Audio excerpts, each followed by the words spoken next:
వీలైనంత వరకు కూడా పెద్దవాళ్ళుగా ఉన్న వాళ్ళకి ఇచ్చేటటువంటి మాట దేవుని వాక్యం ఇంతవరకు మనం చూసుకుంటున్నటువంటి ఎఫ్ఎస్సి రాసిన పత్రిక 5-6 అధ్యాయాల్లో కూడా మనం చూసేది ఏంటంటే తండ్రులకు లేకపోతే పెద్దవాళ్ళకి ఇచ్చేటటువంటి హితం ఏంటి అంటే ఎంతసేపు గొనగటం అన్నది ఆపేయాలి.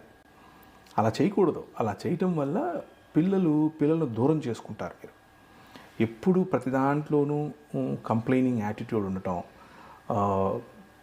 దాన్ని ఏమంటారు, ఇక మీరు చెప్పినట్లు జరగాలి, ఇది నా ఇల్లు అన్నటువంటి ఆలోచన కారణం చేత కోడళ్లకు ఆ స్థానం రాకుండా పోతుంది, బాధ్యత రాకుండా పోతుంది, మీ నుంచి దూరం వెళ్ళాలి అన్నటువంటి ఆలోచనలోకి వస్తుంది. అది తప్పు. అలా జరగకూడదు.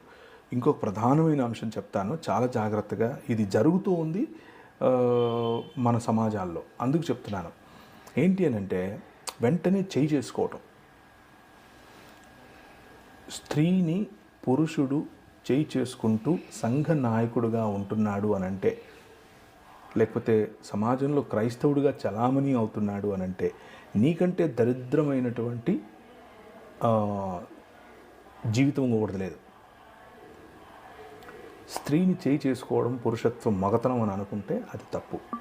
స్త్రీని మాట వినాలి అని అంటే నువ్వు చేయి చేసుకోవాలి అని అనుకుంటే అది తప్పు.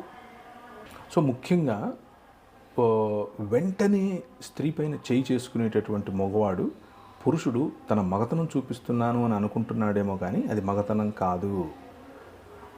అది భయంకరమైనటువంటి బైబిల్ భావజాలానికి వ్యతిరేకమైనటువంటి ఆలోచన. అలాగే ఎరా నీ భార్యను కంట్రోల్లో పెట్టుకోలేవా అంటూ కొంతమంది పెద్దలు పురుషునికి ఒత్తాసు పలుకుతూ మరి గృహహింస చేయమని ప్రోత్సహిస్తున్నారు.